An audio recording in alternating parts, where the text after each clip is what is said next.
Pag nag-romantic baboy tayo, ano yan? 500.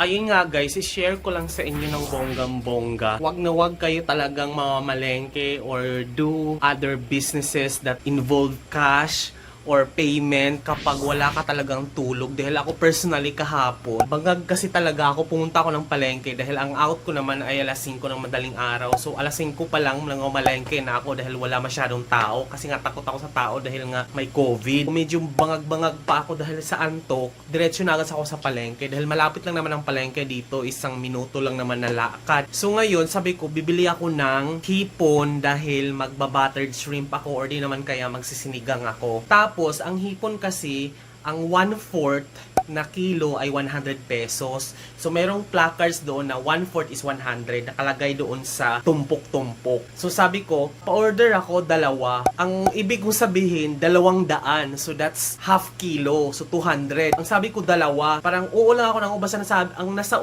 isip ko kasi ay 200. Yun pala, syempre, ang alam nung tindera, 2 kilo. Tapos, wala.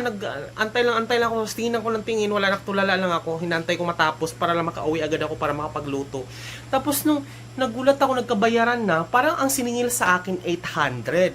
Kasi ang magiging pag 1/4 kasi 100, diba? So times 4, that's 1 kilo. So yun pala, 2 kilo ang na-order ko. Tapos nagulat na lang ako nung nakabalot na sobrang dami. Tapos ang siningil sa akin 800. Buti na lang may 1,000 ako sa wallet. Hindi ko na pinabalik dahil nahiya na ako dahil kinilo-kilo na lamog-lamog na yung hipon. Oo naman ako nang oo. So nangyari, nahiya na akong ipabalik. So sobrang nakakatawa. Hindi ko to binlog kahapon. Hindi ko siya shinare dahil parang nakakahiya siya. Pero sabi ko, i-share ko na lang dahil ang dami kong na-hoard na mga hipon ngayon. 2 kilo, imagine mo, 800 pesos. Ipakita ko sa inyo. Hinati-hati ko siya ng 4. Yung isa na sigang ko na, pero yung the rest ni-ref ko para tumagal ng 2 linggo. Frozen ko. Ipakita ko lang sa inyo. Yan, ito lahat yan. 1, 2, 3. So, pakita ko sa inyo. Itong first. Ayan, hipon. Tapos ito. Yan, hipon. So, ang dami-dami purong hipon. So, hinati ko na to ng 4. Yung isang hati na sigang ko na. So, puro hipon talaga.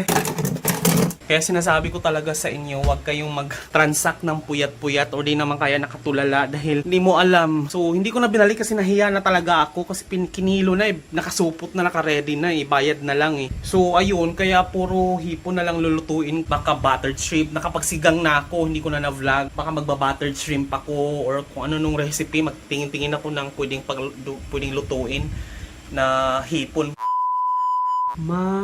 Kalahating kilo defrost para gagawin buttered shrimp. Pwede na siguro to, ganito kadami. Defrost ko muna siya. Wala nang laman ng aking ref.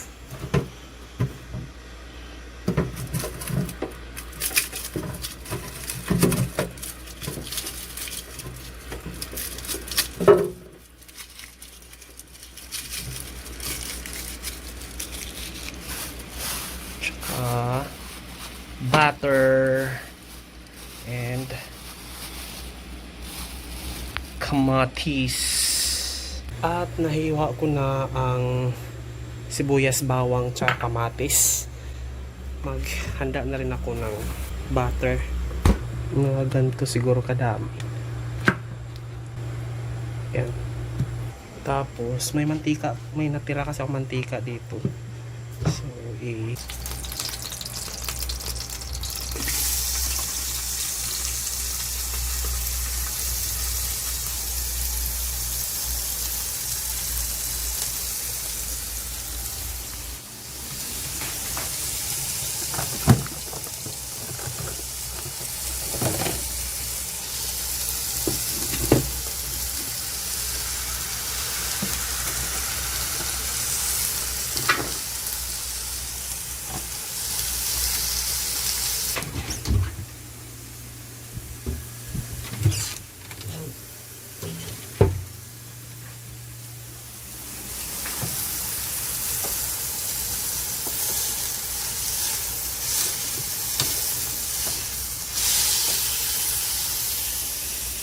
kubar. Huwag ka lumabas. Yan ka lang, ha?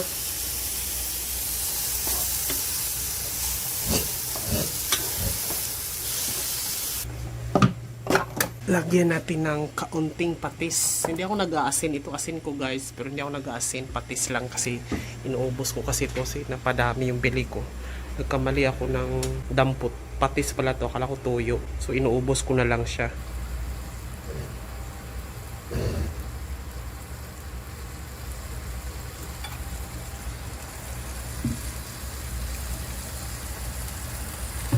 Walang kamatayang paminta. Lagyan natin paminta, konting chili powder, tsaka basil,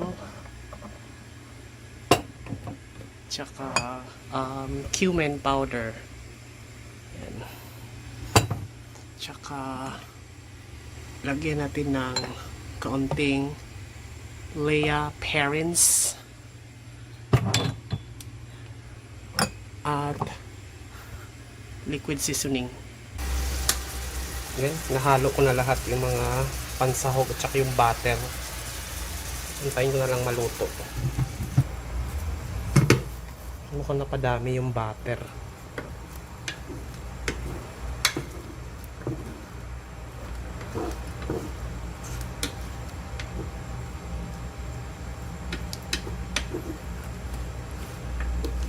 Tomorrow. Ngayon ay magsisigang tayo ng kipuhang itong madami. So, magsisigang tayo. Ito yung kangkong guys, binabad ko sa tubig para lumago. Gabi.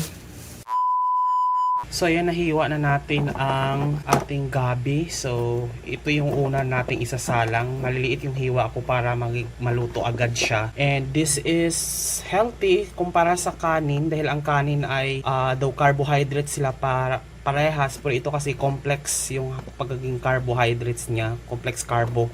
So healthy tong ganito. At saka sa cooking naman, ang purpose nito ay para lumapot yung sabaw ng sinigang, kasi minsan 'di ba malabnaw kasi nga sinigang mix lang at saka yung niluto mong sinigang na isda, karne or shrimp. So this one will add the consistency ng sabaw. So lalagyan natin ng gabi or taro. At na hiwa ko na or na himay ko na ang kangkong. So itatabi natin to kasi ito yung pinakalas dahil madali itong malata eh. At saka mas masarap kasi ang kangkong kapag medyo hilaw or half cooked dahil crispy. So ito yung pinakahuli. Minsan nga nilalagay ko to kapag sinasalang na sa pagkakainin na lang eh. Nilalagay, lulublob ko lang sa sabaw. But this time, since matitigas yung mga stem niya, iluluto ko rin to. Kasi sinasali ko yung mga matitigas na ganito dahil nasa syudad kasi tayo eh. Pag nasa syudad, mahal yung kangkong. Pero kung sa probinsya, ganito, kulay green, pinapakain namin to sa baboy eh. Pero ito, ganito, kahit ganito katigas, niluluto pa dito sa Manila. Kasi mahal ang kangkong. This is 25 pesos. Diba, biruin mo. So, ayan. Kanina pa to nag-aantay dahil mahilig to sa dahon eh. Ito ko Escobar, oh. Mahilig yan siya sa dahon. Mga malunggay, ganyan. Yan, naayos ko na rin yung sibuyas, kamatis, bawang, salang ko na to. Yan, hindi ko na nilagyan ng mantika yan dahil sasabawan lang naman yan eh. Isalang na natin tong gabi.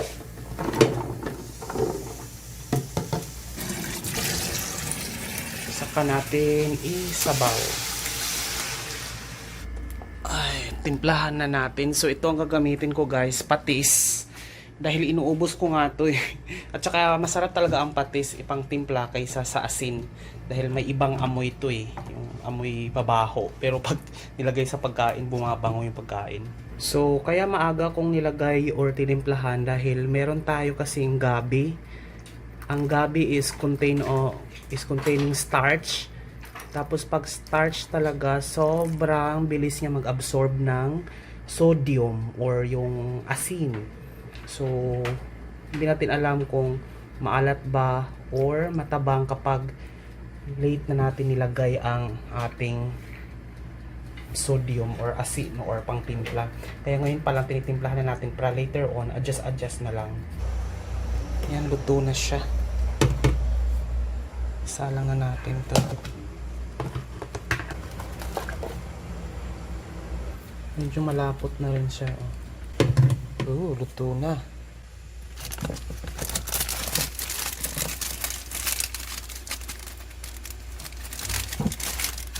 Yan, ito yung sinigang mix na ilalagay natin guys. Tapos, since wala tayong sili na green, maglagay tayo ng chili powder para mas umanghang. And syempre pa itong ating all seasoning and paminta. And yun lang muna siguro ang ilalagay natin. Lagay natin yung basil.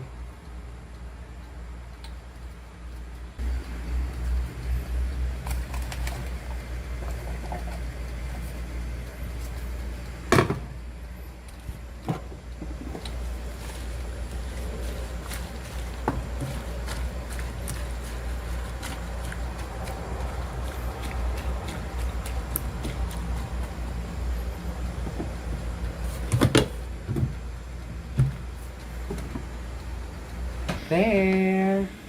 Ito na siya guys. Medyo malapot lang talaga ang kaniyang sabaw dahil may gabi. Kasi yung first na luto ko ay walang gabi. Kasi nilagyan ng gabi kaya malinaw yun. Pero parang kayo, ano ba? Yung may gabi ba ang gusto nyo or wala? Kasi ako, technically parang gusto ko yung walang gabi kaysa sa malapot. Kasi pag malapot, it reminds me of something, charot.